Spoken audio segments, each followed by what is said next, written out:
Also du stillst dein Kind so lange, wie es sich für dich gut anfühlt und wie du mit deinen Kräften gut klarkommst und noch genug Energie hast, um einfach die Mama zu sein, die du optimalerweise sein möchtest und sein kannst.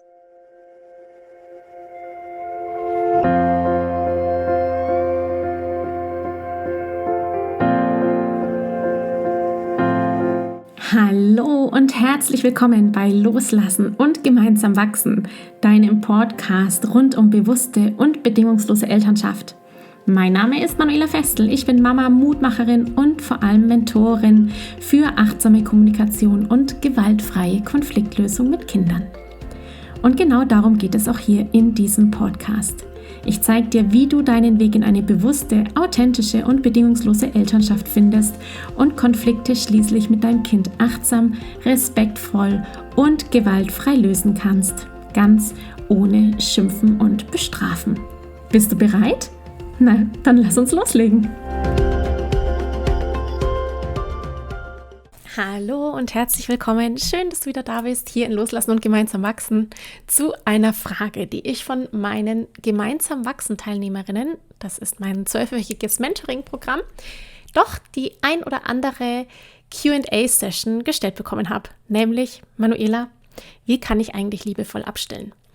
Ich habe mir zu dieser Frage heute wieder Anina Diebold eingeladen. Sie ist meine Expertin rund um das Thema Frausein und Weiblichkeit. Als Hebamme und spirituelle Frauenbegleiterin kann sie hier nämlich wirklich sagen, wie das Thema Abstillen liebevoll gestaltet werden kann, warum es dazu auch Klarheit braucht seitens der Mama, wer eigentlich die Initiative zum Abstillen gibt und weitere ganz, ganz wichtige Impulse zum Thema Grenzen wahren, Achtsamkeit, Klarheit, all das. Darum geht es hier. Ich wünsche dir viel Spaß dabei. Anina, sehr cool, dass du heute wieder da bist. Ich freue mich. Du bist schon meine fixe, feste Interviewpartnerin für so viele Frauenthemen. Ich stelle dich gar nicht mehr vor. Du warst schon ein paar Mal jetzt im Podcast. Doch, ich stelle dich vor. Nein, nicht, doch. Kann jeder dann in den Shownotes nachlesen und den Link auf deine Webseite finden und außerdem dich auf Instagram @diewürdevollegeburt auch finden und sehen, was du machst. Frauenbegleiterin, Hebamme, das ist heute in dieser Rolle bist du heute zu diesem Thema hauptsächlich unterwegs, würde ich sagen. Schön, dass du da bist. Ich habe, Anina, eine Frage bekommen aus meinen Teilnehmerinnen oder von einer Teilnehmerin von Gemeinsam wachsen. Mein Mentoring-Programm, wo es um achtsame, respekt- und liebevolle Beziehung, Eltern-Kind-Beziehung geht, Wachstum der Mama einerseits und natürlich dann auch in der Beziehung zum Kind. Wie kann ich achtsam miteinander sein, reagieren, kommunizieren? Und da habe ich gesagt, im Q&A, das da regelmäßig stattfindet in dieser 12-wöchigen Begleitung, liebe Frau, zu diesem Thema hole ich eine Expertin, denn das Thema ist, wie kann ich liebevoll abstillen? Der Mama habe ich in dem Q&A meine Erfahrung gesagt, wie das bei mir war. Und finde es aber viel cooler, mit dir darüber zu sprechen, weil das so ein großes Thema ist. Es ist wirklich ein großes Thema. Jede Mama, die stillt, ist irgendwann damit konfrontiert, dass sie sagt, ich mag nimmer oder ich kann nimmer oder das Kind ist zupft und zieht und stellt den Radiosender ein und fummelt mir an der anderen Brust rum und es ist unangenehm oder geht in den Ausschnitt rein und will wieder und sagt Mama Nunu oder wie auch immer. Und die Frauen, die es irgendwann dann satt haben. Und dann kommen ganz viele Fragen, nämlich, wann höre ich damit auf? Darf ich damit aufhören? Wie kann das funktionieren? Tue ich meinem Kind den Schaden an, wenn ich sage, ich will das nicht mehr? Muss ich warten, bis das Kind sich meldet quasi und von selber nicht mehr will? Schön, dass du da bist. Ich übergebe dir quasi das Wort für all diese Fragen, die Frauen zum Abstellen haben. Ja, vielen, vielen Dank für die Einladung. Ja, es ist ein Riesenthema. Stillen generell ist ein Riesenthema und entsprechend ist auch Abstillen natürlich ein Riesenthema. Und es ist genau wie eigentlich in allen Bereichen, die das Menschliche betreffen, gibt es nicht den einen richtigen Weg, sondern es gibt wie nur so Wegweiser, an denen man sich orientieren kann. Und dann darf aber jede Mama oder auch jede Familie eigentlich den individuellen Weg finden, der zu dem Ergebnis führt, was sie sich selber vorstellen und wie es für diejenigen am besten ist. Und da stehen natürlich Mutter und Kind im Fokus, im Vordergrund. Den Vater oder die Partnerin der Mutter, wie auch immer die Familienkonstellation ist, die sehe ich eher als begleitende, raumhaltende Person. Und ich bin da tatsächlich relativ streng, dass ich sage, die Wünsche einer dritten Person spielen da eigentlich erstmal nicht so eine große Rolle. Ja, Also das ist sehr schon, wichtig. ja, Mhm. finde ich wichtig. Ich finde schon, dass man hinschauen muss, wenn jetzt zum Beispiel ein Mann sehr vehement darauf pocht, dass die Frau abstillt, würde ich jetzt nicht sagen, ja, okay, wenn dein Mann das möchte, dann tu das, sondern eher, lass uns hingucken, warum das für ihn so ein Riesenthema ist, was steckt da dahinter. Da ist ja von ihm auch ein Bedürfnis dahinter, was oft irgendwie mit der Partnerschaft verbunden ist. Und da gilt es dann oft als Paar hinzugucken. Ja. Aber ansonsten finde ich, entscheiden Mutter und Kind. Und natürlich in allererster Linie, und das finde ich eben einen ganz wichtigen Punkt, entscheidet die Mama. Wie lange ist es gut? Weil meiner Ansicht nach aus dem Verhalten oder dem Umgang der Mutter das Kind einfach die wichtigsten Dinge lernt für sein Leben und immer vorne dran steht, dass es der Mama gut geht. Also ein bisschen so dieses Prinzip hatten wir, glaube ich, auch an anderen Stellen schon mal, wenn du im Flugzeug bist und es passiert was, dann nimmst du als Mutter dir zuerst den Sauerstoff und hilfst dann deinen Kindern. Ja.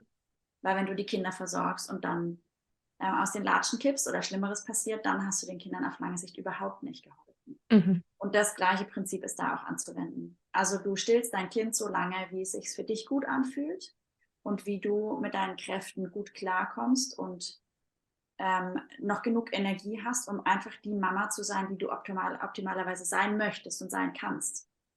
Und in dem Moment, wo es so sehr an deine Kraftreserven geht, dass du eigentlich aus deinem optimalen Mama-Sein rausfällst dadurch, da finde ich, gilt es hinzugucken und dann auch Dinge zu verändern. Und ich finde es großartig, wenn man es schafft, seine Energie so lange oben zu halten, bis das Kind irgendwann sagt, jetzt brauche ich es nicht mehr. Mhm.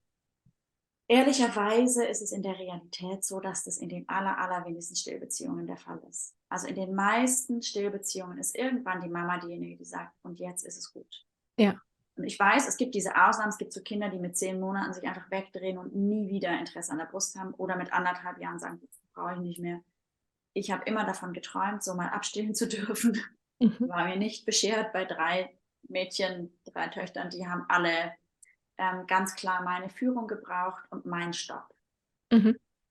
Und wenn eine Frau zu mir kommt und sagt, ich möchte mein Kind abstillen, es ist so anstrengend, ich kann nicht mehr schlafen, ich habe keine Kraft mehr, was auch immer da kommt, oder das Kind ist jetzt schon so groß und es nervt mich alles, dann ist eigentlich meine erste Frage immer, und das ist auch so das Appell an die Mütter, wenn sie mit dieser Thematik in Kontakt kommen, ich möchte eigentlich abstillen, hinzuschauen, was ist mein Warum.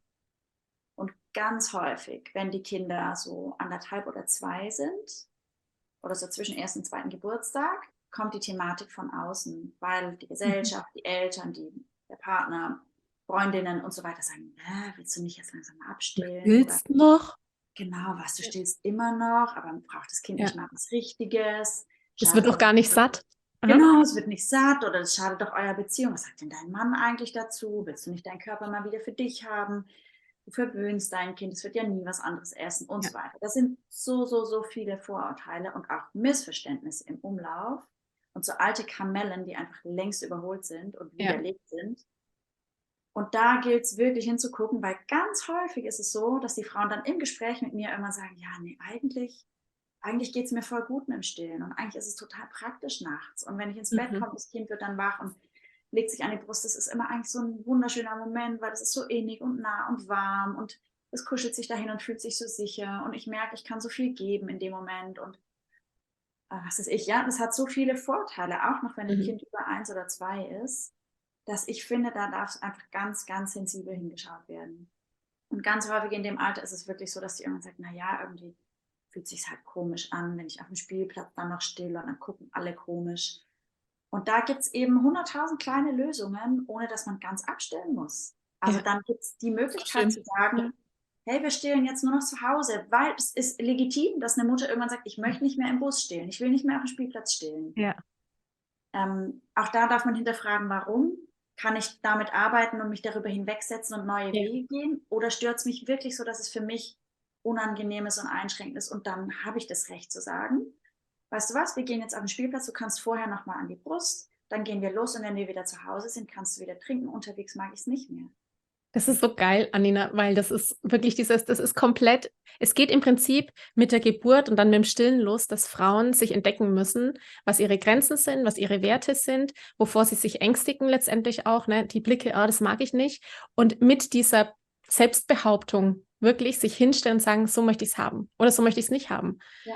Und all diese Verunsicherung, die dann im Außen kommt, das ist genau das Thema ja auch bei Erziehung oder bei mit Kindern wachsen. Ja. Dieses Gelabere von außen, jetzt werte ich es total mal ab, was die Frauen so stark verunsichert, ihren Weg zu gehen. Immer dieses Messen, wie machen es die anderen? Ist es richtig, wenn ich es jetzt so und so mache? Die schaut mich schon wieder kritisch an. Schuldgefühle, die natürlich auch kommen, darf ich das überhaupt?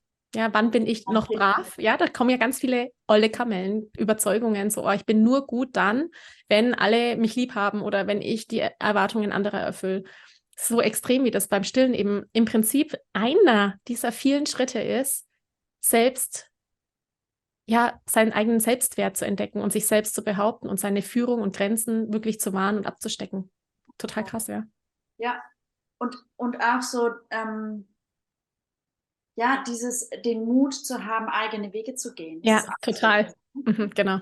Vielleicht falle ich aus der Masse raus, wenn ich ein 3-jähriges Kind auf dem Spielplatz Genau. stehe. Und entweder ich merke da so, ja, das ist okay, ich lerne da ein anderes Selbstbewusstsein, ein anderes Standing zu entwickeln. Okay, ich mache das, ich muss es nur bewusst entscheiden, dass ich das aushalte, ich will das. Oder ja, ich sage eben, nee, ich mag es lieber für mich behalten, ich möchte mein Kind gerne weiter stillen, aber eben nicht so in der Öffentlichkeit so diesen anderen Weg gehen, auch legitim. Ja, und das zuzulassen, ja, zu sagen, ich mag stillen grundsätzlich, aber im Außen ist es mir unangenehm. Ich weiß vielleicht noch gar nicht genau, warum. Ja, vielleicht sind es die Blicke, vielleicht dieses Gefühl, das ich in mir da habe, das kann ich selbst vielleicht noch gar nicht artikulieren, aber es ist da irgendwas da, was mich blockiert. Und das dann auch ernst zu nehmen, das ist es ja auch wieder, dass ich sage, das ist mir unangenehm und ich bestimme jetzt das so, dass ich am Spielplatz im Außen nicht mehr still. Ja. Und eben, das ist ganz oft so die Frage, die dann als nächstes folgt, ja, aber fühlt sich mein Kind nicht zurückgestoßen, wenn ich es nicht mehr stillen will? Und das ist ja vielleicht ein Grundbedürfnis. Und da, finde ich, gilt es eben auch zu unterscheiden. Ein 2-jähriges Kind, da ist das Stillen in der Form nicht mehr ein Grundbedürfnis, sondern das, was mit dem Stillen verbunden wird, ist ein Grundbedürfnis. Nähe und Verbindung und Geborgenheit. Ja. Das kann ich aber in dem Alter auch schon entkoppelt davon geben. Und das ist nicht mehr ans Stillen gekoppelt. Und Nahrung aufnehmen ist auch nicht mehr ans Stillen gekoppelt als Grundbedürfnis. Das geht eben auch anders. Und da kommt dann der nächste Schritt, finde ich, dass die Kinder lernen, das ist Mamas Körper und die Mama darf Nein sagen. Und wenn wir uns bewusst machen, was das für eine riesige Auswirkung hat, wenn also die Mädchen lernen, es ist eben natürlich meistens diese Thematik, ne, dass die Frauen Nein sagen müssen auf der körperlichen Ebene an irgendeiner Stelle. Ich weiß, gibt es bei Männern und Jungs auch, aber überwiegend ist es eine Mädchenthematik oder Frauenthematik, zu sagen, nein, ich möchte das nicht. Und sich dabei nicht schuldig zu fühlen und nicht das Gefühl zu haben, ich bin da jemandem was schuldig. Genau. Oder das ist meine Rolle, ich muss. Nett zu dem und jetzt habe ich ihm Hoffnung gemacht, deswegen darf der mir jetzt an die Brüste fassen. Nein, wenn ich jetzt Nein fühle, darf ich Nein sagen. Und das als Mama klar zu machen, es ist mein Körper und ich möchte das gerade nicht. Und ich muss noch nicht mehr erklären, warum. Es reicht, wenn ich sage, nein, ich will es gerade nicht. Und du darfst trotzdem zu mir kommen und wir können total gern kuscheln, aber ich will dich gerade nicht stillen. Und quasi das Grundbedürfnis nach Nähe und Geborgenheit anders zu erfüllen und mein Grundbedürfnis nach Selbstbestimmung und nach Autonomie und nach auch Kontrolle über meinen Körper, das ist so wichtig. Und die Jungs lernen natürlich genauso, ich kann mir nicht einfach immer nehmen, was ich möchte. Also Mädchen auch, aber ne, du weißt, dass diese Thematik natürlich einfach in dieser, haben wir ja gehabt, diese ganze MeToo-Geschichte und so weiter. Es ist ein Riesenthema, dass Frauen sich nicht trauen, Nein zu sagen. Und dass Männer manchmal mit so einer Anspruchshaltung groß werden, ja, wenn sie mit ihren Reizen spielt, dann darf ich auch zugreifen. Nein, darfst du nicht. Genau, so ist es. So, aber wie viele Frauen trauen sich dann nicht, Nein zu sagen? Und ich finde, das ist, also für die meisten Frauen ist das ein eigener Prozess, weil viele von uns sind eben noch nicht mit dieser Klarheit des Nein-Sagens und Grenzenziehens groß geworden. Für uns ist ein Prozess, der für viele wirklich was mit Lernen zu tun hat und Scham überwinden und ja, diese Ängste nicht zu genügen und so weiter zu überwinden, zu sagen, ich bin auch gut genug, wenn ich sage, stopp. Und ja, die Männer werden anders groß werden, wenn die lernen, da gibt es eine Grenze und die habe ich zu wahren. Das finde ich eine riesengroße, wichtige Message an unsere Kinder.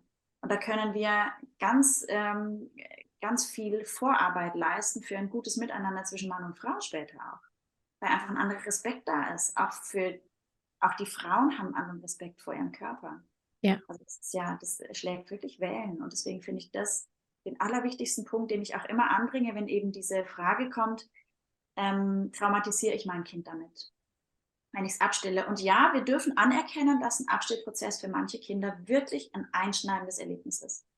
Und als Baby können sie es noch nicht so formulieren. Das heißt aber nicht, nur weil wir es weniger einschneidend erleben als Eltern von außen, dass es für das Kind weniger einschneidend ist. Ein Kind mit 2, 3, 4 kann natürlich schon formulieren, was es da vermisst. Also meine 4-Jährige, die habe ich bis zum 4. Geburtstag gestillt, die ist jetzt 4,5, die sagt manchmal, heute habe ich nur Heimweh. Und es ist meistens an Tagen, an denen sie so ein bisschen irgendwie müde ist oder kränklich ist oder traurig ist oder schlapp ist. So dann, und ich weiß genau, welches Bedürfnis dem zugrunde liegt. Und dann hilft es, wenn ich das einfach anerkenne und nicht sage, ja, aber du bist jetzt ein großes Mädchen, das brauchst du nicht mehr. Schrecklich. Sagen, ja, das verstehe ich, gell, da war es immer so gemütlich. Und da konntest du so ganz nah bei mir sein. Magst du unter meine Strickjacke kommen? Magst du auch ganz nah? Und dann kuschelt sie sich unter meine Strickjacke drüber. Und dann hat sie dieses Bedürfnis gestillt, ohne dass ich denken muss, oh Gott, müsste ich sie jetzt noch mal stillen oder was? Und ich darf das anerkennen, dass es für sie ein Einschnitt war, das aufzuhören. Und das ist okay. Das ist okay. Für mich war es der richtige Zeitpunkt. Für mich war es wichtig. Für mich war körperlich eine Grenze erreicht. Auch emotional und so weiter. Hat jeder seine eigenen Grenzen und Themen. Aber das darf nebeneinander sein. Und das ist, glaube ich, die Kunst, dass wir da hinkommen, diesen Prozess des Kindes neben unserem eigenen stehen zu lassen und nicht zu bewerten, ist mein Prozess so viel wert, dass ich, oder ist der vielleicht weniger wert und deswegen mag ich dem Kind es nicht zumuten, durch das durchzugehen. Die lernen auch so viel dabei. Die werden echt auch so groß. Das ist auch so eine große Chance, zu lernen, wow, ich kann wieder ein bisschen mehr ohne die Mama und ich bin noch ein Stückchen größer geworden. Ja, genau. Ja, und das muss ich jetzt nicht dauernd betonen, ja, du bist jetzt die Große, du verstehst das alles. Aber trotzdem so die Kinder da mitnehmen und sagen, Geht so wow, viel guck mal, unterbewusst. Ich habe tatsächlich gerade an unterbewusst denken müssen, weil, also 2 Sachen sind mir in den Kopf gekommen. Irgendwie eine Geschichte, ich weiß gar nicht, woher die kommt, dass man auf die Brustwarze Senf schmieren soll, weil dann findet das Kind es total eklig. Gepaart mit, kleb einfach die Brust ab und sag, da kommt nichts mehr. So irgendwelche Strategien, die olle Kamellen möglicherweise ja auch sind, ne? Oder von irgendwelchen Großeltern irgendwo übertragen worden sind. Da geht es ganz leicht. Inwiefern darf ich als Mama, etwas provokante Frage, mir Hilfsmittel holen, um den Abstillprozess für mich zu erleichtern?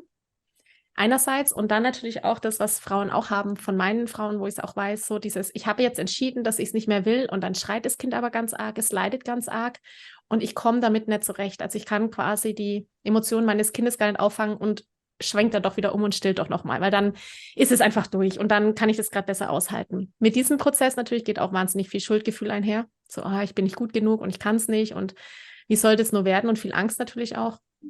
Was mache ich da als Mama? Also eigentlich ist es genau die richtige Frage für den Punkt, an dem wir gerade waren. Ich ermutige die Frauen immer, dahin zu kommen, dass sie wirklich klar sind in ihrer Entscheidung. Und das setzt eben voraus, dass nicht nur die Schwiegermutter stresst oder die Arbeit ruft oder irgendwas, um wirklich ganz abzustillen, sondern dass wir ganz klar an dem Punkt sind, wo wir es fühlen, wo es nicht nur der Kopf sagt, naja, das Kind ist jetzt 2,5 oder ja, ich muss arbeiten und ich müsste schlafen oder was auch immer. Genau, meine Jungs, das ist auch übrigens ein Thema, gell? Die Jungs, wenn die so groß sind, immer an den Brüsten dran und so, das ist ja schon sexueller Missbrauch. Da kommt die katholische Kirche noch mit rein. Oh ja. Das sind Sachen uns vermittelt worden über Jahrtausende, die richtig Deep Shit sind. Und selbst wenn man nicht in der Kirche drin ist und nicht vielleicht bewusst katholisch erzogen wurde, das wirkt. Irgendwo im Feld wirkt das. Und dieses, darf ich das als Mama überhaupt genießen, wenn mein Kind stillt? Und es kann ja auch so ein wunderschönes Gefühl sein. Und es kann wirklich ein körperlich wohliges Gefühl sein, auch wenn das Kind einem dann mit der Hand so ein bisschen streichelt und so. Und das einfach von einer erwachsenen Sexualität abzutrennen. Ich glaube, wenn man Menschen befragt, die sich wirklich mit der Sexualentwicklung beschäftigen, dann ist das natürlich in einer bestimmten Weise ein sexueller Akt. Es hat eine sexuelle Energie, aber nicht erwachsene Sexualität. Und solange das im Einvernehmen ist zwischen Mutter und Kind, hat es nichts Missbräuchliches, sondern das ist eigentlich nur sich körperlich gegenseitig Wohlsein, so. Und natürlich darf ich eine Berührung vom Kind genießen und streicheln. Und das ist was anderes, als wenn mein Mann mich streichelt und berührt und meine Brust berührt. Aber ich darf trotzdem diese Berührung genießen. Und das Kind genießt natürlich auch diese ganzen haptischen Reize, die Wärme und die Weichheit der Den Mama und so Duft. weiter. Das ist total Ja. legitim und total okay. Und irgendwann kann es eben sein, das schlägt um und dann wird es einem irgendwie unwohl und nicht mehr gut. Und da gilt es eben, wie gesagt, zu hinterfragen, was sind meine Beweggründe? Und wenn ich da rausgekommen bin aus dem ich denke, jetzt muss ich aufhören zu ich fühle, dass es jetzt Ja. dann ist der Immer richtige wieder. Zeitpunkt gekommen. Und auch da kein zeitliches Limit. Das haben wirklich manche Frauen nach 10 Monaten oder nach vielleicht auch 6 Monaten, weiß ich nicht. Ja. In der Regel, wenn wir uns ganz frei machen von Prägungen und Vorurteilen, dann kommt dieser Zeitpunkt irgendwann zwischen dem 1. und 3. Geburtstag bei den meisten. Klopft er so das erste Mal an. Und ganz viele merken dann, wenn ich so ein paar Dinge wegräume und so Meinungen von außen, dann ist eigentlich noch gut für eine Weile. Oder vielleicht abgespeckte Variation, ich stehe nur noch tagsüber oder ich stehe nur noch einmal. Und da gibt es ganz viele verschiedene Variationen. Und dann schiebt sich oft das Abstillen noch mal ein halbes oder ein Jahr nach hinten. Und viele Kinder sind dann wirklich irgendwie 2, 3, 4, bis sie wirklich abgestillt werden. Ist natürlich eher die Ausnahme, aber gibt es schon. Und da ist, glaube ich, der entscheidende Punkt, wenn ich so diese Klarheit habe, dann kann ich die Emotionen meines Kindes auch anders tragen. Ja. Weil dann Genau. dann falle ich nicht so schnell in dieses Schuldgefühl rein. Und kann einfach den Raum halten und es aushalten und sagen, ja, aber für mich ist es jetzt richtig und deswegen kannst du das mittragen. Und je größer ein Kind ist, desto mehr kann man kommunizieren natürlich, wirklich auch darüber sprechen. Und ich persönlich bin der Meinung, diese Geschichten mit Senf draufschmieren oder sagen, die Brust schläft, nachts kommt da nichts mehr oder die ist leer oder so. Ich kann den Impuls verstehen, weil es quasi Ich übernehme nicht mehr die Verantwortung die gleich. Täterrolle woanders hinschiebt. Ja. Ja? Also jetzt ist was anderes der Täter, weil so. Aber das anzunehmen und es nicht als Opfertäter-Geschichte zu sehen, sondern als Führung, das hat was mit klarer Führung zu tun. Total. Ja, total. Das ist so wichtig. Ja. Und das funktioniert nur, wenn wir es wirklich fühlen. Und dann können wir das aushalten. Das ist zumindest meine Erfahrung. Wenn ich da Klarheit habe, dann kann ich einfach den Raum halten für den Schmerz des Kindes und kann sagen, ja, und ich verstehe, dass das jetzt schwierig ist für dich. Ja, ich weiß, du kennst es anders und du würdest jetzt so gerne an die Brust gehen.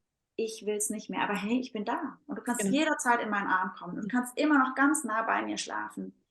Und du darfst auch, wenn du willst, mit deinem Kopf auf der Brust liegen oder so. Ja, die genießen ja manchmal auch so diese Weichheit der Mama und so. Kann jeder auch ihren Weg finden, aber dann kann ich das ganz klar halten. Und es geht natürlich leichter, wenn ein Kind 4 ist, als wenn es 1,5 ist, logisch, weil es einfach ganz anders schon verstehen kann. Wir Mamas dürfen da Klarheit bringen, wir dürfen authentisch sein, ganz wichtig. Und das finde ich eben deswegen auch nicht den Senf, sondern wirklich, was ist es für eine Botschaft, wenn ich sage, meine Grenze ist erreicht, ich will nicht mehr? Oder wenn ich sage, oh, ich würde auch so gerne, aber da ist jetzt leider Senf drauf und deswegen schmeckt es nicht mehr. Oder da ist jetzt leider nichts mehr drin.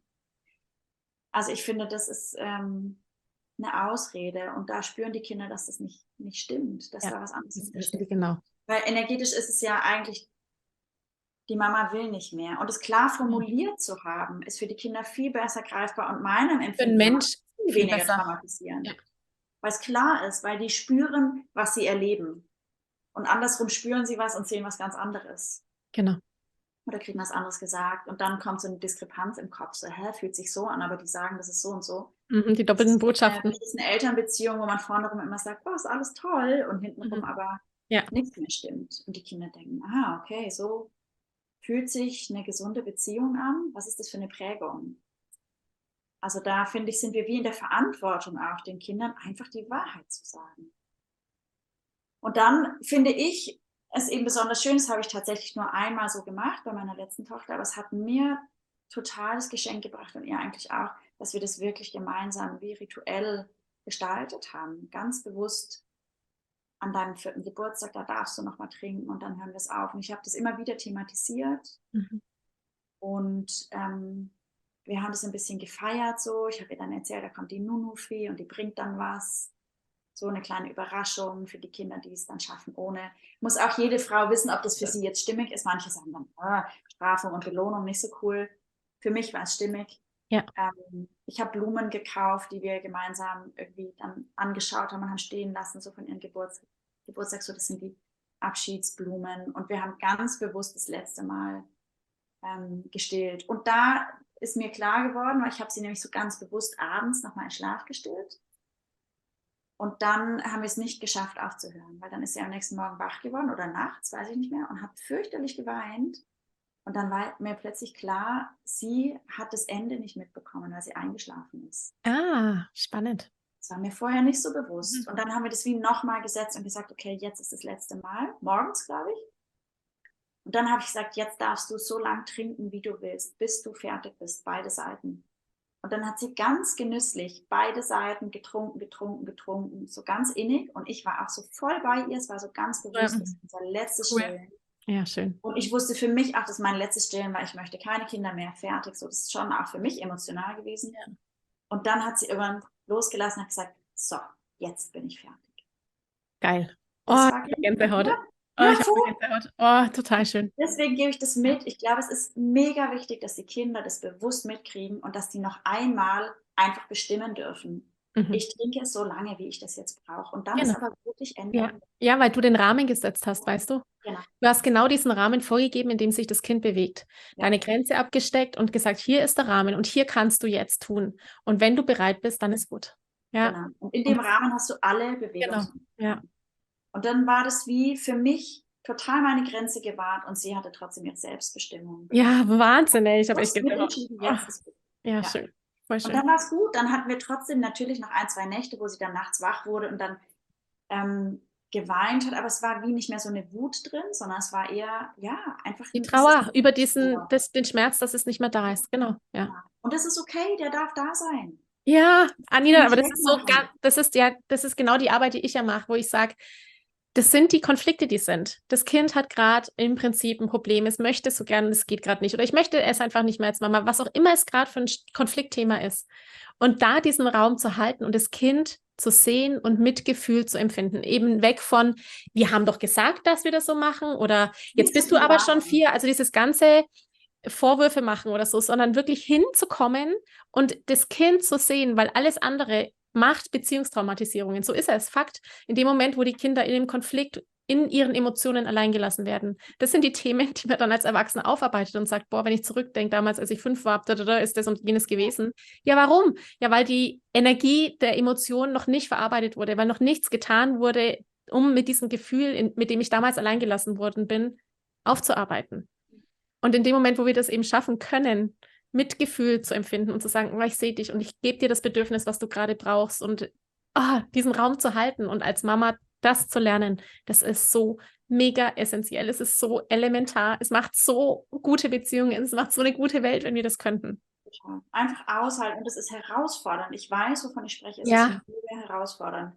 Weil wir aufpassen müssen, dass wir nicht mit unseren eigenen Themen da drin sind, getriggert werden. So, Genau. oh, ich habe Schlimmes gemacht, ich tue dem Kind was an, ich bin schuldig und so. Das rauslassen. Und es geht nur, wenn wir uns gut vorbereiten, wenn wir uns erstens eben klar sind über den Zeitpunkt, wenn wir es klar kommunizieren, auch mit uns selber, wenn wir unsere Grenzen klar abstecken und wenn wir wirklich, also ich habe mir einfach so ganz simple Übungen dazu genommen in diesen Nächten. Es waren wirklich so 2, 3 Nächte, wo wir einfach 1, 2 Mal wach waren und so dieses Kämpfchen hatten sozusagen. Ich wollte nicht, dass es ein Kampf wird. Und ich habe mir einfach vorgestellt, wie ich so, das ist immer so meine Übung, über den Scheitel mit meinem Ursprung verbunden. So da oben sind meine ganzen himmlischen Helfer, alles, was so zu mir gehört. Und dann kann man das so durch den Einatmen in sich einatmen, diese ganze Kraft und das Licht. Und dann habe ich damit aus meinem Herzen raus eine goldene Blase aufgepustet und da habe ich mein Kind und mich reingesetzt. Und in dieser Blase ist einfach Wärme und Geborgenheit und Liebe. Und zwar auch für mich als Mama. Ja, nicht nur für, sondern auch für mich, weil ich bin auch durch diesen Abschiedsprozess gegangen. Und ich saß da und hatte natürlich zwischendurch so, oh Gott, was tue ich hier an? Auch mich selber da liebevoll gehalten fühlen. Und ich persönlich arbeite immer mit den Schutzengeln auch. Das hat mir auch geholfen, einfach zu wissen, da sitzt ein Schutzengel hinter diesem Kind, was da in seiner Wut im Bett saß und sich nicht von mir berühren lassen wollte, weil sie einfach verzweifelt war und wütend, dass ich ihr das jetzt wegnehme. Und dann nicht zu sagen, ja bitte, dann, nee, leg ich mich halt hin, nee, wenn du nicht willst, sondern einfach sitzen und da sein, weil irgendwann hat sie sich mir zugewandt und dann wurde aus dem wütenden Weinen eher so ein bisschen ein trauriges Weinen und irgendwann habe ich die Arme ausgebreitet, wollte sie noch nicht, dann habe ich sie nochmal ausgebreitet und dann kam sie irgendwann und hat gekuschelt und dann saßen wir da zusammen und hat sie sich beruhigt, konnten wir uns hinlegen. Ich habe gesagt, wir können kuscheln, immer, wenn du es brauchst. So, und dann ging es. Aber ich selber habe diese Hilfe auch gebraucht in diesem Rahmen. Und das dürfen wir uns erlauben. Das dürfen wir uns geben und wissen, dass es da ist. Ganz ehrlich, ich gehe inzwischen schon weg davon zu sagen, dass wir es uns erlauben dürfen, diese Hilfe anzunehmen, sondern es ist unsere Verpflichtung, Oder so, dass ja. wir uns entweder, weil wir Tools haben, weil zum Beispiel, ja, du begleitest und kannst die Frauen da begleiten, oder dass die Frauen sich wirklich Menschen holen, die ihnen diese Tools geben. Also entweder wirklich im Selbstcoaching quasi oder in der Selbstrecherche sich Werkzeuge zu holen, als Hilfe und als Unterstützung in diesem Prozess. Das Loslassen selber und eben, wie kann ich es machen? Oder aber sich wirklich Unterstützung holen. Es ist echt eine Verpflichtung. Weg von diesem, ich muss alles alleine machen oder so, das geht schon irgendwie, sondern weil das so herausfordernd ist, emotional, energetisch, sich da wirklich Menschen an die Seite zu holen, die da einfach helfen. Podcast Absolut. anhören, von mir aus, ja, was auch immer, aber Absolut. wirklich sich helfen. Ja. Ja, das ist wie da hast du recht, total verpflichtend, weil wir haben einfach Pflichten als Eltern, das Beste zu Ja. geben. Und wenn wir uns Hilfe holen, dann können wir Dinge besser geben. Wir können Genau. nicht alles alleine schaffen. Ja. Ja? Und deswegen, es wird jedem den Prozess erleichtern, sich selber da einfach auch Hilfe mit ins Boot zu holen. Oder was auch helfen kann, vielleicht den, weiß ich nicht, 2, 3, 4 besten Freundinnen Bescheid sagen. Hey, wir haben heute das letzte Mal gestillt, denkt an uns heute Nacht oder so. Ja, Auch genau. das kann so helfen, auch zu wissen, das sind Frauen, die den Raum halten. Oder einfach das mittragen und am nächsten Tag vielleicht nachfragen, wie ist es euch ergangen? Ich habe an euch gedacht. So, das verändert was. Viele kleine Sachen, ja. Und es sind so Kleinigkeiten, aber die können so einen großen Unterschied machen. Also so finde ich so wichtig. Und natürlich ist es immer förderlich, wenn man den Partner, die Partnerin noch mit im Boot hat. Ja, wenn irgendwie der Vater daneben liegt und denkt, du quälst dein Kind und das ist ganz furchtbar, was du machst, das ist natürlich nicht sehr hilfreich. Also auch da ganz klar ins Gespräch gehen, wenn er es nicht mittragen kann, raus aus dem Schlafzimmer für diese Nächte. Wirklich, ganz klar. Auch da müssen Frauen ihre Frau stehen, gell? Voll, Ja. voll. Weil das geht nicht, dass dann einer da sitzt und zuguckt und sagt, so, und jetzt traumatisierst du mein Kind oder was. Ja.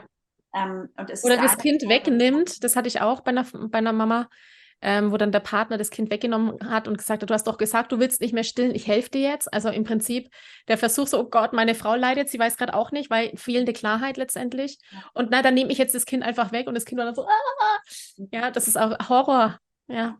Aber ich sehe da beide auch. Ich sehe dann da die Frau mit ihrem Zweifel letztendlich und der Mann, der in seiner Funktion als schützender Vater, schützender Partner unterstützend irgendwie hilflos ist und auch nicht weiß, was er machen soll, dann irgendwie agiert. Ja, diese Momente gibt es auch, ja. Also der muss genauso innerlich gefestigt sein, Ja. Und klar sein und Raum halten. Das ist seine Aufgabe. Man macht auch diese Fehler in Anführungszeichen in diesem Prozess. Also auch da sich die Schuld wieder wegzunehmen, zu sagen, oh Gott, bei uns war es auch so, falls das jetzt eine Mama gerade hören sollte, hinzu, okay, dieser Moment, der hat mir geholfen, mehr Klarheit zu kriegen. Und dieser Moment hat mir geholfen, mit meinem Partner nochmal drüber zu sprechen, damit wir diesen Weg zusammen gehen können. Ja, und ich bin nicht der Freund davon, die Mama fährt übers Wochenende weg und dann gewöhnt sich das Kind. Stimmt, das gibt es auch. Das gibt's auch, ne? Und ich kann total verstehen, was die Intention dahinter ist. Ich kann es mega verstehen, weil natürlich für das Kind ist es leichter, auf die Brust zu verzichten, wenn die nicht da ist. Wenn jemand da ist, ist sie natürlich verlockend. Und gleichzeitig hat es eine ähnliche Energie, wie wir schmieren Senf drauf oder wir sagen, die Brust ist leer. Also es ist ein Stück weit eine Flucht und irgendwie wird das Kind dann allein gelassen. Und klar kann man alles auch verkraften und überstehen, aber wenn ihr noch vor dem Prozess seid, dann würde ich euch nicht diesen Weg empfehlen. Also für den Vater und das Kind ist es auch nicht so geil. Die Mama macht sich aus dem Staub und jetzt sitzen wir halt da mit den Scherben und müssen gucken, wie wir es zusammenbasteln. Ja, finde ich nicht die beste Lösung, weil einfach da fehlt es mir auch an Klarheit und an Authentizität, mein Lieblingswort. Ja, es ist eben, da kommen wir wieder zurück zu dem, was wir am Anfang hatten, es ist eine andere Message, wenn ich sage, ich will nicht mehr, meine Grenze ist erreicht. Und dann trage ich aber auch die Verantwortung, das auszuhalten, diese Grenze zu wahren. Und das ist eben manchmal mit Kampf verbunden oder mit... Der erste größere Konflikt in der Eltern-Kind-Beziehung, in dem die Frauen wirklich loslegen können, weil es kommen danach noch viele ähnliche Themen, wo es genau darum geht, als Mama die Grenze zu wahren, zu sagen, ich will das jetzt aber nicht mehr. Das ist dann Einschlafbegleitung, es sind dann irgendwelche Ablöseprozesse für Einrichtungen, Kindergärten, Schule, was weiß ich, gibt so viele, wo dann wirklich genau dieser Prozess wieder in Gang kommt. Was für eine Übungschance. Ja, voll. Genau. Danke, Anina. Das war hervorragend. Ich freue mich sehr, dass du da deine Expertise reinbringst und Einblicke gebracht hast. Und danke wie immer für deine Zeit. Sehr gerne. Vielen Dank für die Einladung. Wir sehen uns bald wieder. Ich danke dir von ganzem Herzen, dass du dir heute Zeit genommen hast, diese Podcast-Folge anzuhören. Wenn du noch mehr Impulse, Ideen oder Inspirationen auf deinem ganz persönlichen Weg zur bewussten und bedingungslosen Elternschaft suchst, dann abonniere unbedingt meinen Newsletter oder du folgst mir auf Instagram, Facebook oder Telegram. Möchtest du wissen, welche Kommunikationsstones sich in deinen Alltag eingeschlichen haben und mit welchen leichten Tricks du Konflikte mit deinem Kind vorbeugen kannst? Dann hol dir mein kostenfreies E-Book. Du findest es unter sprachzeichen.de/40-Sätze. Wenn auch du mal eine Frage stellen möchtest, dann komm am besten auf meine Warteliste von Gemeinsam wachsen, meinem 12-wöchigen Mentoring-Programm von der Wut zu Respekt und liebevollen Eltern-Kind-Kommunikation. Das findest du unter sprachzeichen.de/gemeinsam-wachsen-Warteliste. Wenn dir die Folge gefallen hat, freue ich mich natürlich riesig über einen Kommentar und natürlich, wenn du die Folge bei deinen Freunden und Freundinnen teilst und meinen Podcast abonnierst. Jetzt wünsche ich dir aber alles Gute. Wir hören uns sicherlich bald. Viele liebe Grüße. Ciao, ciao. Und natürlich auch mag ich dir hier an dieser Stelle meine von Herzen kommende Herzensempfehlung geben, Anina zu kontaktieren bei allen Fragen, die du rund um Weiblichkeit und Frausein hast. Anina ist Hebamme. Sie begleitet dich auf diesem ganzen Weg der Schwangerschaft, Geburt, Nachsorge. Sie gibt Mother Blessings, Massagen, alles, was es braucht, um sich als Frau und werdende Mutter und Mutter in diese Rolle und in dieses Gefühl und in diese große Aufgabe, die es da eben gibt, hineinzufinden und hineinzuwachsen. Sie ist außerdem spirituelle Frauenbegleiterin und gibt Frauenkreise, was ich grundsätzlich jeder Frau empfehle, bei mindestens einem Frauenkreis teilgenommen zu haben und sich mit Frauen von Herzen zu verbinden. Du erreichst Anina unter www.die-würdevolle-geburt.de oder auf ihrem Instagram-Account, das ist auch @die-würdevolle-geburt. Wenn du also eine Frage rund um Frausein und Weiblichkeit hast, wende dich an Anina. Sie ist immer für dich da und gibt dir den besten Rat, den sie dir geben kann. Authentisch, würdevoll, ehrlich und von Herzen.